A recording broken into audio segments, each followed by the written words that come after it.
My beloved ones, my name is Algimantas. I present spiritual teachings related to our everyday material life. I live in Lithuania. It's a small country in Eastern Europe at the Baltic Sea.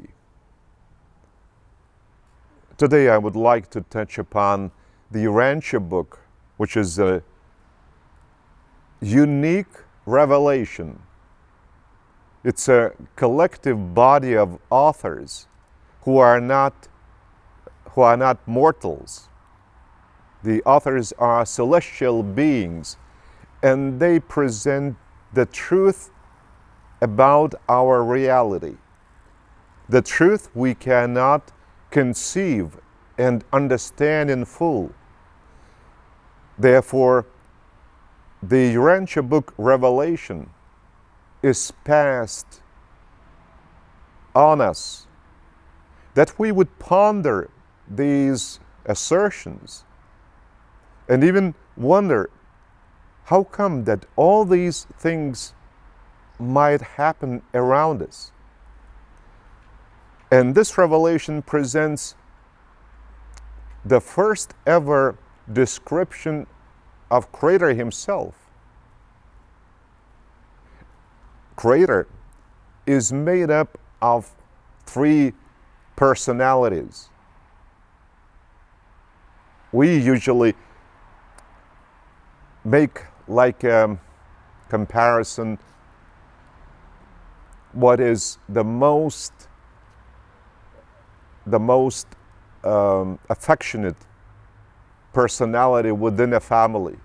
It's a father, a mother, brothers, sisters. So in this case, the revelation, the Urantia book, presents the Father as the first source and center. The second source and center is named as the Eternal Son. And the third source and center is named as the Infinite Spirit. All these three personalities are eternal and even existential. They do not have the beginning, either the end. That is why they are embracing eternity within themselves. So these are three great sources and centers. But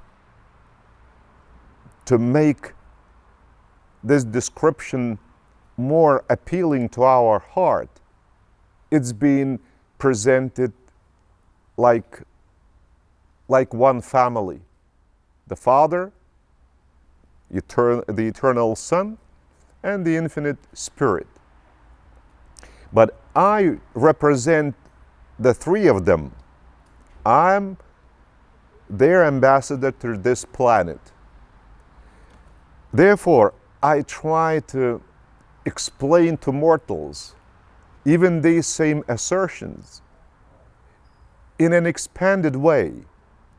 That's why I call the Eternal Son as the Eternal Mother, and the Eternal Infinite Spirit I call the Infinite Mother.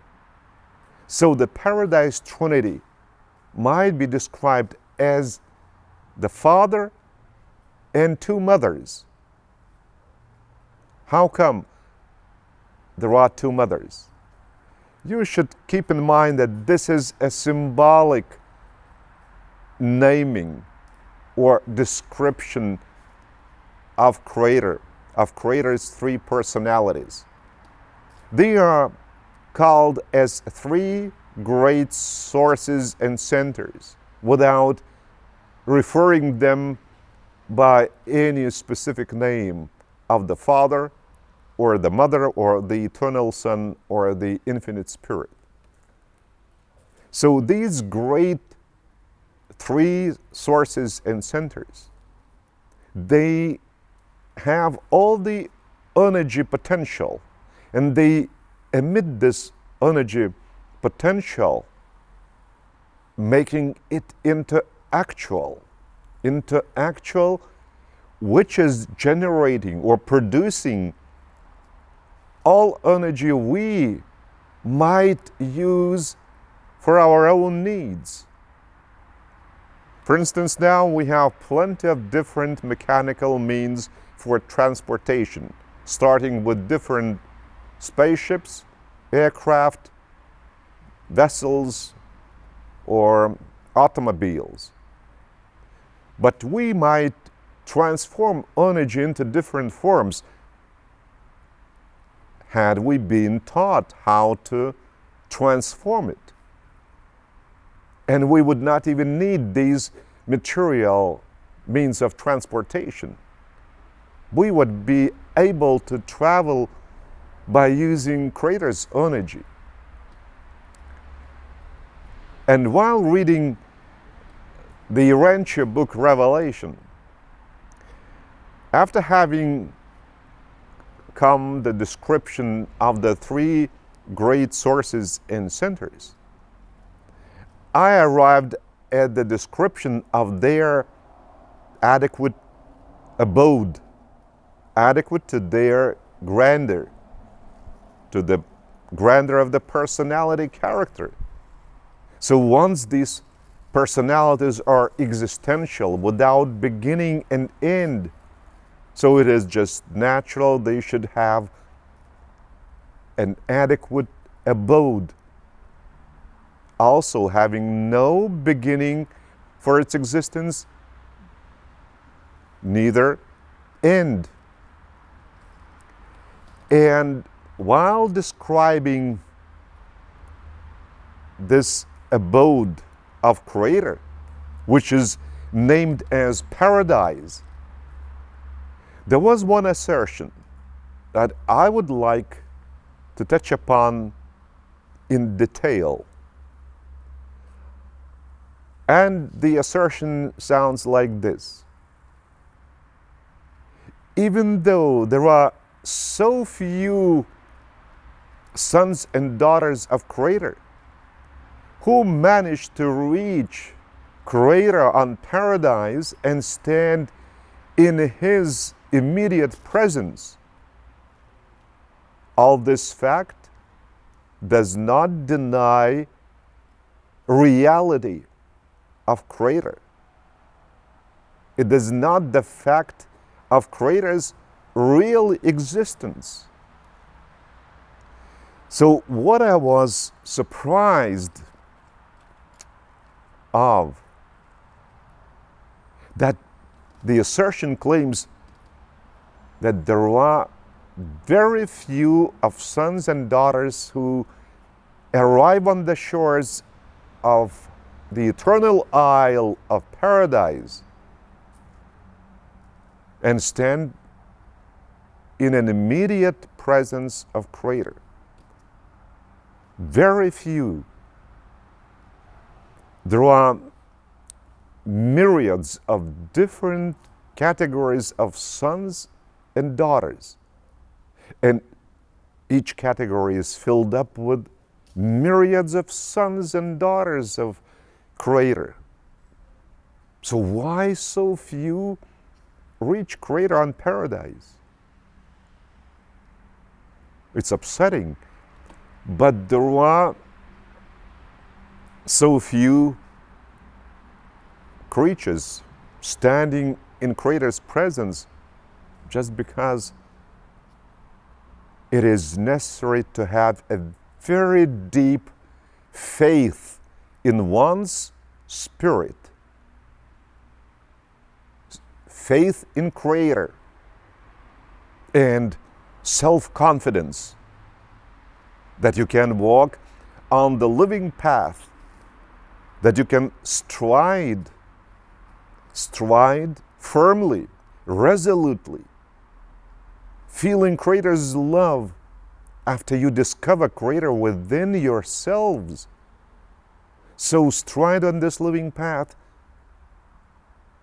by the motivation of Creator's love and performing different actions for the benefit of all, for the welfare of the whole of creation family.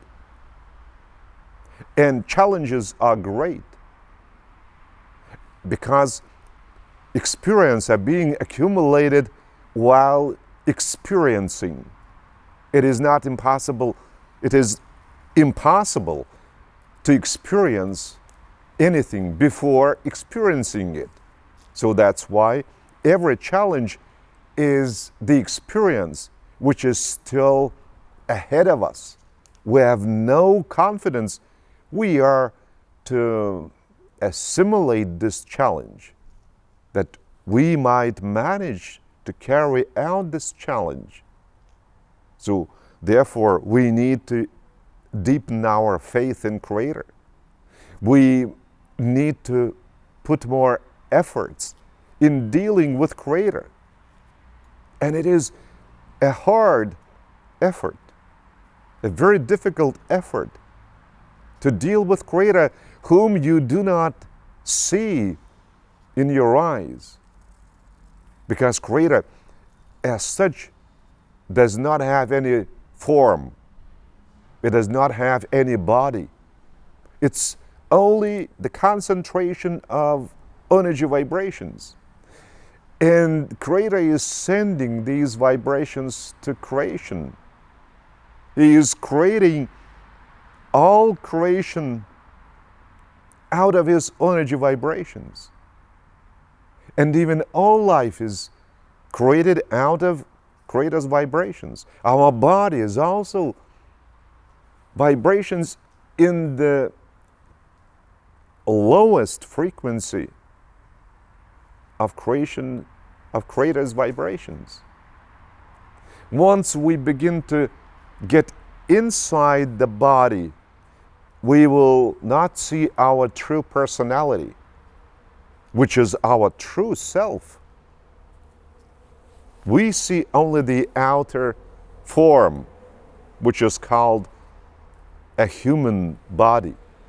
But this is not our personality. Why so? But I say, this is my hand, this is my head, this is my body. But it is not me. It is the means I use to do good deeds for the benefit of all. Because my personality, which is inside the body, once discovers Creator within, and to be more exact, within my mind, not in the brain. I only use my brain as a means to allow my mind to operate on this material plane, on this material planet. So my true personality has divine mind, which is also controlled by my material brain. And it is only on this planet, on this beginning planet, in my journey to paradise, to stand in Creator's immediate presence. Once I discovered Creator within, my life has changed. It has acquired absolutely new colors. It has turned from a quantitative life or living into a qualitative living. That is, I filled up every action with Creator's love. I have within my personality universal love of Creator for all. That's why I do not discriminate people. I radiate Creator's love for all. So once you deepen your faith in Creator, your self-confidence is growing, and you can perform such actions, such deeds, which would have scared you hadn't you discovered Creator within before. So this one process, it's a very long process. While you are searching for Creator, while you are looking for Creator, you are trying to discover Him without even knowing who is that Creator and how to discover it. When you are looking for a certain material object, once you lost this object, you do know the way this object looks like. You might not know the exact place you have lost it. So you walk around and look for a certain object that you have a very definite form within your subconsciousness and consciousness. But while looking for Creator, while searching for Creator, you don't even know what is His form, because He has no form at all. He has no body. He has no any outer expression visible to our eyesight. But while emitting vibrations of top frequency, we might all of a sudden discover we have discovered Creator, and our inner state of consciousness and subconsciousness gives us evidence. It's really true. Creator has been discovered within. And I'm happy about this state of my mind. And all of a sudden, this mind from the animal turns into divine, into eternal mind, even though material brain is being used to operate this mind. Or rather, my divine mind is using this material brain means to perform certain actions by this body, by this temporary vehicle that has been, in a way, lent by Creator to my personality, to each personality indwelling this planet.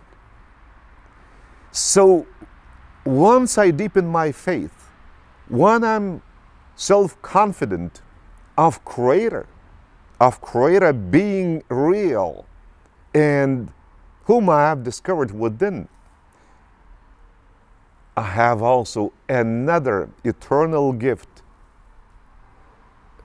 Creator's Spirit. Creator's Spirit, and the Spirit is called Thought Adjuster. Once I establish a living communion and communication with the Thought Adjuster, who lives within my mind, not within my material brain, but within my mind, within my divine mind, within the mind of my personality, which is eternal, and which is a spirit. So this Creator's fragment begins to establish communion and communication with my divine mind. And once I turn at Creator, it is a certainty within my consciousness. I will manage to establish my living communion with Him, to receive His teaching, to receive His message. But I need to take efforts.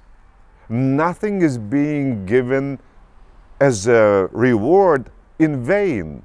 Only our efforts are being rewarded. And the biggest, greatest reward is when you begin to hear Creator's teachings within. Actually, you hear not the words, but you hear symbolically the words or teachings.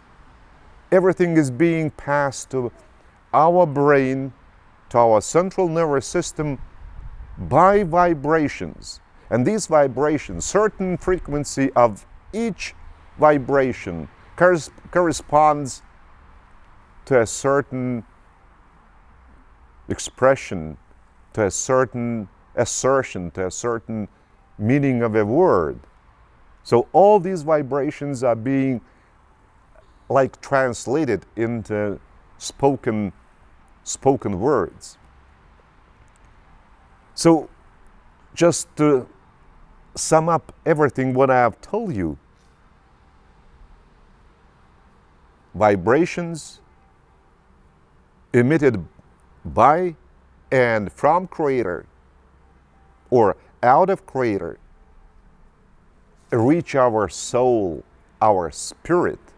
Once we desire to open up to Creator and put our efforts towards this end, and in this case, we shall be rewarded. That's the main law of creation and of Creator Himself. Our efforts are always rewarded with greater faith, with deeper self-conviction, self-confidence, and then a greater desire to do goodness together with Creator. So only in this case, we are certain to reach Creator on Paradise and stand in an immediate presence of Creator Himself. Otherwise, we might be too scared, and sometimes, or rather more often, even too tired to put more additional efforts in comparison to what we have been doing till this moment. So this is the conclusion.